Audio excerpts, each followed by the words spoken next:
Vamos dar início à nossa segunda videoaula de História no 7º ano e nesta videoaula nós vamos continuar com o nosso assunto sobre as grandes navegações.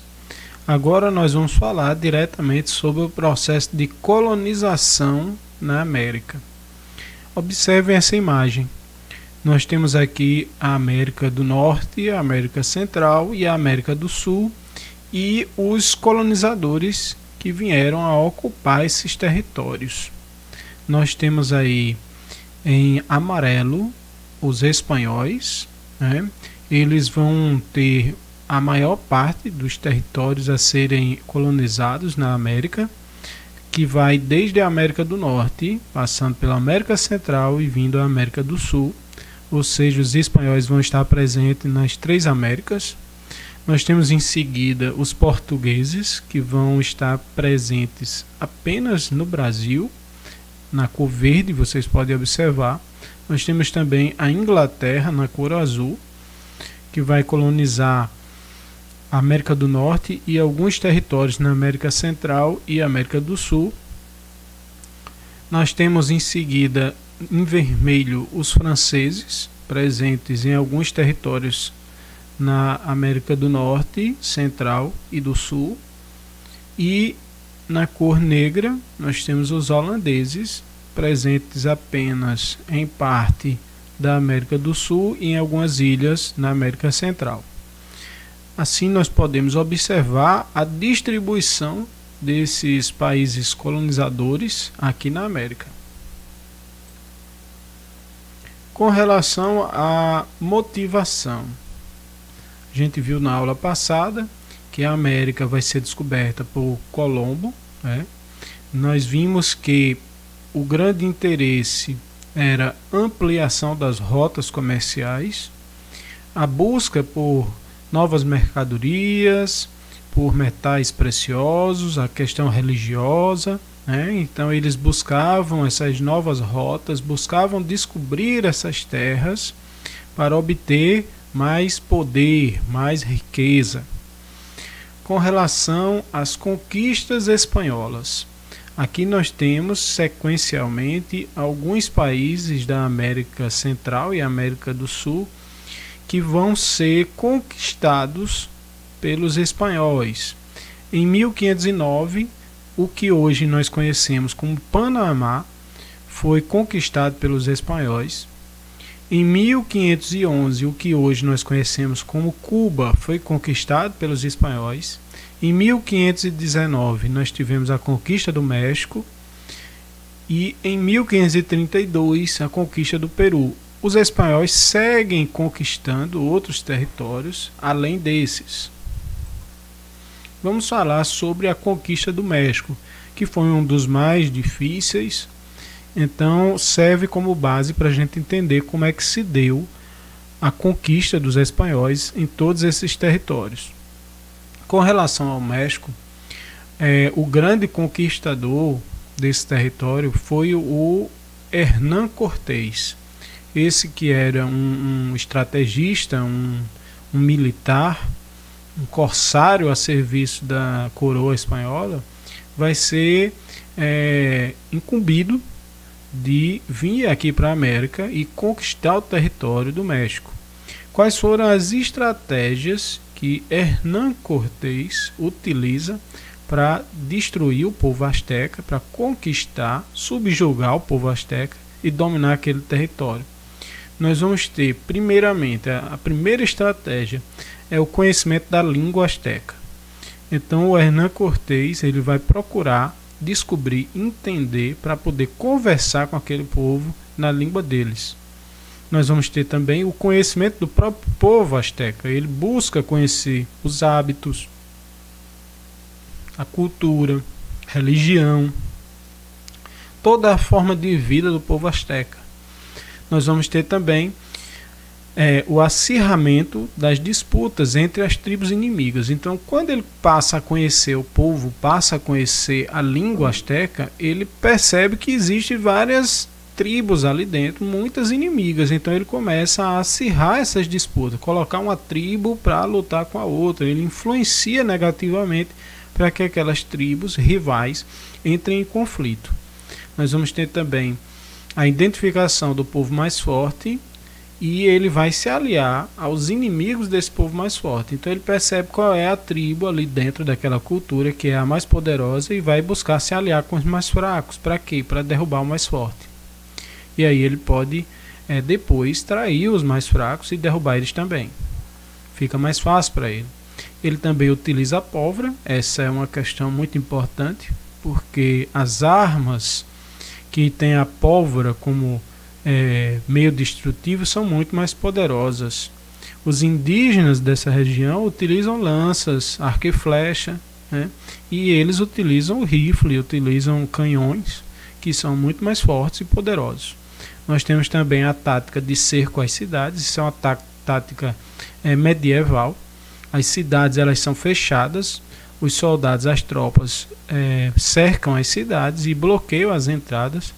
Assim não pode entrar comida, bebida, as pessoas ali dentro vão ficando fracas e vão ser mais fáceis de ser derrotados. Ele também utiliza, mesmo sem saber, as epidemias de varíola. Então esses indígenas, essas tribos que aqui viviam, nunca tinham tido uma gripe, nunca tinham tido varíola, rubéola, várias outras doenças, e os europeus carregavam esse vírus. E para os indígenas que viviam ali nunca tinham tido essas doenças, era fatal.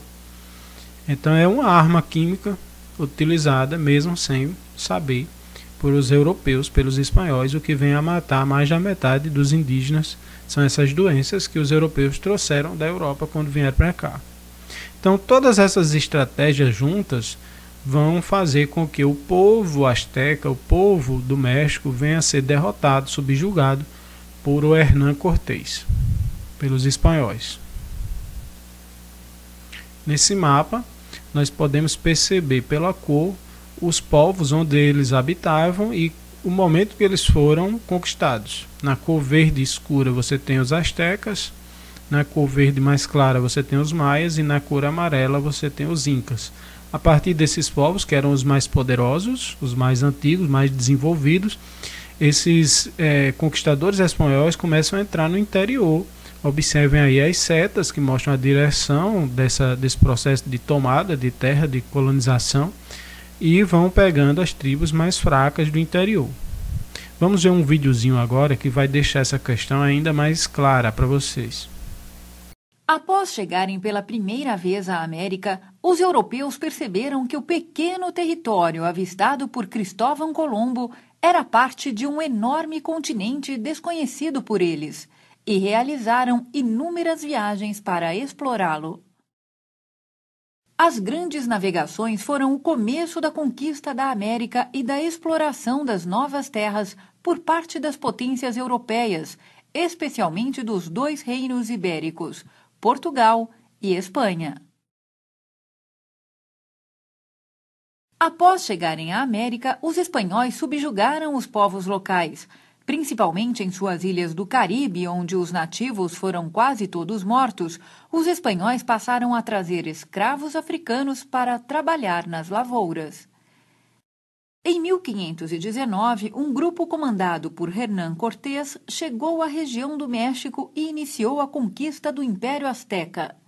13 anos depois, a conquista das terras incas por Francisco Pizarro fortaleceu a dominação espanhola na América.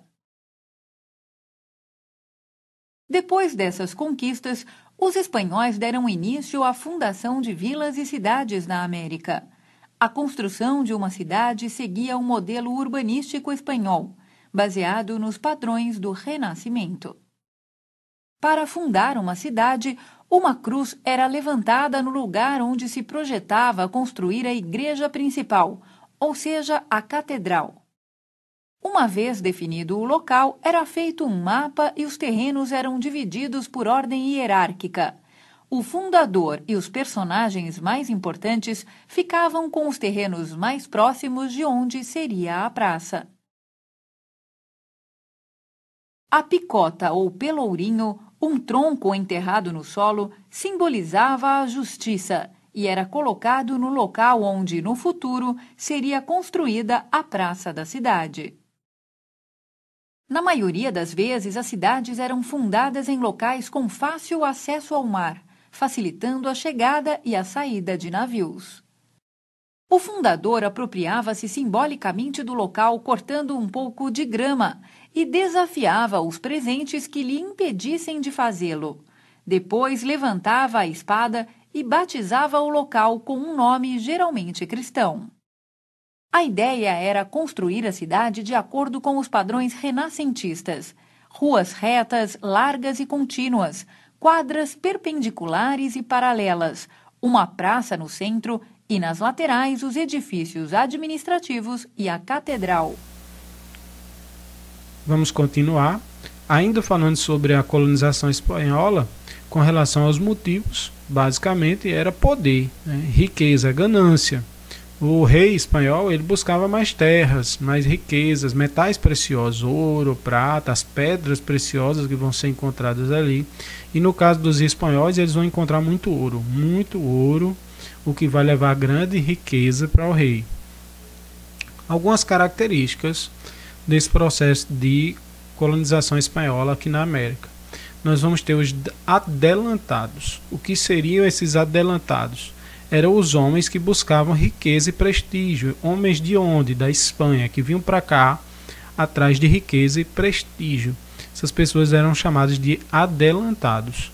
Nós tínhamos também as capitulações, que era o contrato que dava o direito de explorar a terra e escravizar indígenas. Então esses adelantados, esses homens, quando vinham para cá, o rei da Espanha dava a eles um papel, um contrato, um documento, que dava a eles o direito de explorar aqui a terra, de escravizar indígenas, fazer o que quisesse aqui.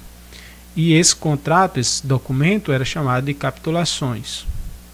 Nós tínhamos também a Casa de Contratação, que ficava em Sevilha. Sevilha é uma cidade lá da Espanha, muito importante até hoje. Então lá se localizava a Casa de Contratação, que era um órgão que controlava as atividades comerciais, administrativas e jurídicas, como por exemplo a questão dos impostos, os julgamentos, as distribuições de terras. Então era na Casa de Contratação que as capitulações eram dadas aos adelantados. Nós vamos ter também o Conselho das Índias, que vai substituir a Casa de Contratação. É uma espécie de evolução da Casa de Contratação. Com relação à mão de obra indígena, o índio ele vai ser usado como escravo. Ele vai ser capturado e vai ser usado como mão de obra. O trabalhador vai ser o indígena. Então nós vamos ter em 1512 a criação da Lei de Burgos. Essa Lei de Burgos, ela dizia o seguinte: só poderia ser escravizado o indígena envolvido em batalha. Qualquer indígena que se envolvesse em alguma luta, em algum tipo de combate, seria capturado e escravizado. O que na prática é um absurdo, porque é evidentemente que qualquer tribo iria se revoltar e se rebelar contra esse processo de domínio, de colonização. Nós vamos ter também as encomiendas, que são terras entregues aos adelantados pela coroa, ou seja, pelo rei, para serem exploradas. Tudo que havia nelas podia ser utilizado.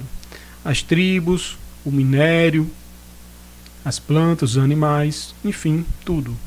Essas eram as terras, né, que iam ser entregues aos adelantados para ser exploradas. Eram chamadas de encomiendas.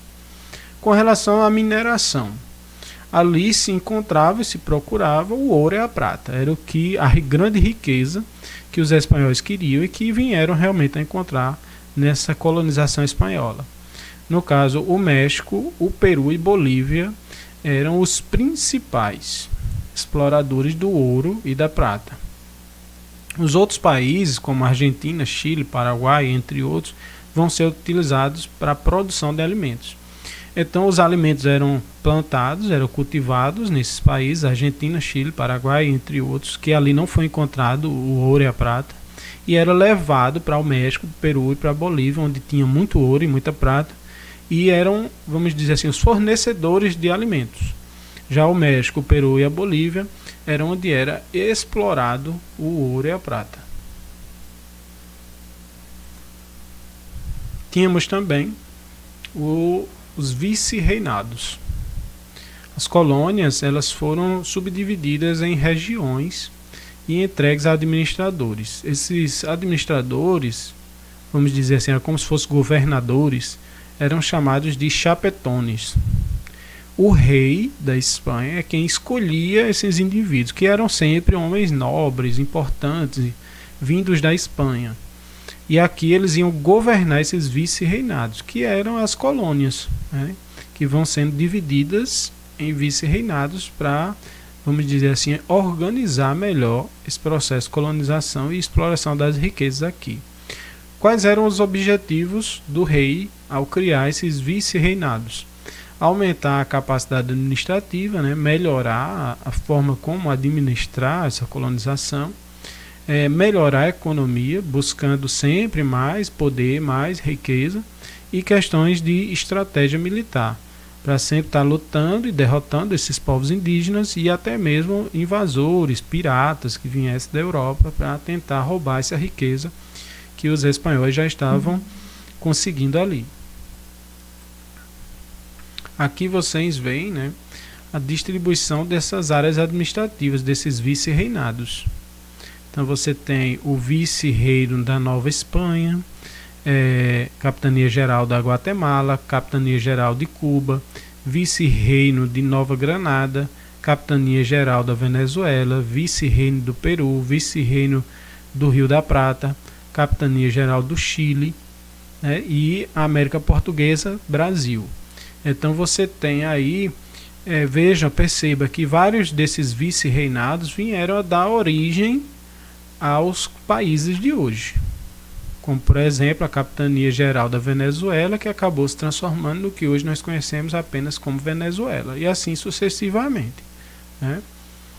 Observem bem esse mapa e notem as cores e o nome de cada vice-reinado desse momento. Aqui nós temos a pirâmide social, como a sociedade nessa América Espanhola veio a ser distribuída por importância e composição dessa sociedade. Lá em cima, no topo, na ponta da pirâmide, nós temos a parcela mais importante da sociedade, os poderosos, vamos dizer assim, que representava apenas 1% da população. Então você tem o clero e os chapetones. O que seria o clero? O clero são os membros da igreja. Lembrando que a igreja nessa época era apenas a igreja católica. Os evangélicos ainda não existiam nesse momento. Então eram os padres, os bispos, os freis, os membros da igreja. Em seguida os chapetones, que eram os espanhóis importantes, nobres, que ocupavam os altos cargos administrativos, cheios de privilégio. Então lá em cima, no topo, a categoria mais importante da sociedade era os chapetones e o clero. Em seguida nós tínhamos os crioulos, que representavam 13,5% da população. Quem eram esses crioulos? Eram os descendentes dos espanhóis nascidos aqui na América. Então imagine um juiz espanhol que vinha para a América com sua esposa e o filho dele nascia aqui na América. Não era um menino, uma criança nascida na Espanha, era nascido na América. Então esse indivíduo, apesar de ser rico, ser de uma família importante, ele era um crioulo, ele não era um espanhol. Nós vamos ter em seguida os mestiços, que representavam 27,5% da população. Os mestiços eram os filhos de espanhóis com negros, ou espanhóis com indígenas, né, com nativos. Então tinha um sangue misturado, mestiço, uma cor diferente, né? Então essas pessoas já iam exercer cargos mais simples. Eram os capatazes, os artesãos, comerciantes. Geralmente os mestiços trabalhavam, serviam para os crioulos, né? Eram empregados dos crioulos ou dos chapetones. E por último, a maior parte da população, os mais pobres, os mais simples, representando 58% do povo, nós tínhamos os índios e os negros. Eram os escravos, eram os trabalhadores. eram esses que sustentavam todo o resto da pirâmide, né? O trabalho, o suor, o sacrifício desses índios e negros escravizados sustentava a riqueza de todos os outros lá em cima. E assim era a sociedade colonial espanhola. Ainda com relação a esse processo de colonização, nós podemos falar na questão cultural e religiosa. Na questão cultural e religiosa, nós vamos ter dois acontecimentos, que é o processo de aculturação e o processo de hibridização. Vamos entender esses dois e ver a diferença. A aculturação é quando nós vamos ter a substituição da cultura indígena pela espanhola. Isso é o que vai acontecer na maior parte dos países. Até mesmo no caso do Brasil, isso vai acontecer. Então a religião do índio, ela desaparece. O que é que fica? A religião que o europeu trouxe, no caso, a Igreja Católica. Então toda a religiosidade desses indígenas, ela some, desaparece, não é mais praticada hoje. O que é que ficou? A religiosidade do conquistador, do colonizador. Com relação a roupas, vestimentas, o que os indígenas usavam acabou, desapareceu. O que é que ficou? O que os europeus julgavam como certo. As roupas, as vestimentas, a cultura, a religiosidade, tudo que o europeu conquistador achava que era o certo é o que ficou. E o que o indígena, que o nativo utilizava, desapareceu, não se usa mais. Hibridização é quando junta e mistura a cultura do colonizador com a do colonizado. Quando se misturam, aí nós temos a hibridização. Então é a mistura da cultura, dos itens religiosos, questões religiosas, que também pode ser visível. A gente pode usar como exemplo, inclusive, a questão do candomblé aqui no Brasil, onde você tem uma mistura da cultura africana, da religiosidade africana, com a religiosidade que o europeu trouxe. Então a aculturação é quando aquela cultura do mais fraco desaparece e a do mais forte, do opressor, é a que fica. E a hibridização é quando os dois se misturam. E aí você encontra dentro dessa cultura elementos do conquistador e do conquistado. Com relação à questão da Igreja Católica, a presença da Igreja Católica aqui nas Américas, essa presença ela é forçada, ela é imposta. O colonizador ele vai obrigar ao indígena a mudar a sua maneira de ver Deus, de ver a religião, empurrando à força, em muitos casos através da violência, a conversão desse índio em cristianismo, em cristão.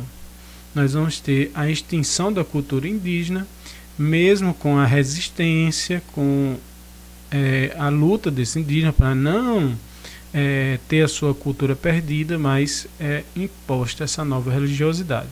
Existem alguns indígenas que conseguiram sobreviver a essa aculturação, mas esses são os que se isolaram na natureza.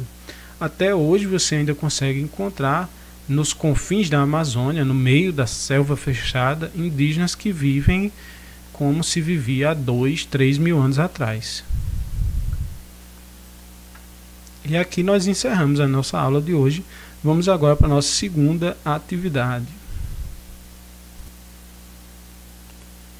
Então vamos para a nossa segunda atividade. Não esqueçam de copiar o cabeçalho. Escola Estadual João Alves de Melo, disciplina História, professor Diógenes Lira, turma 7º ano, aluno, não esqueça de assinar. Vamos para a nossa segunda atividade. Questão 1. Descreva o processo de conquista espanhola e suas estratégias utilizadas na América. Assunto que nós temos aqui na nossa videoaula. Questão 2. Realize uma pesquisa na internet sobre o tratamento dado aos indígenas pelos colonizadores espanhóis. Então, o que é que os colonizadores espanhóis faziam com os indígenas? Questão 3. Descreva a sociedade colonizadora espanhola, citando cada segmento, sua participação e importância social. É a pirâmide social que nós vimos nessa aula. Questão 4. O que foram os vice-reinados e quais os motivos que levaram à sua criação? Então é isso, gente. Boa sorte a todos e até a nossa próxima videoaula.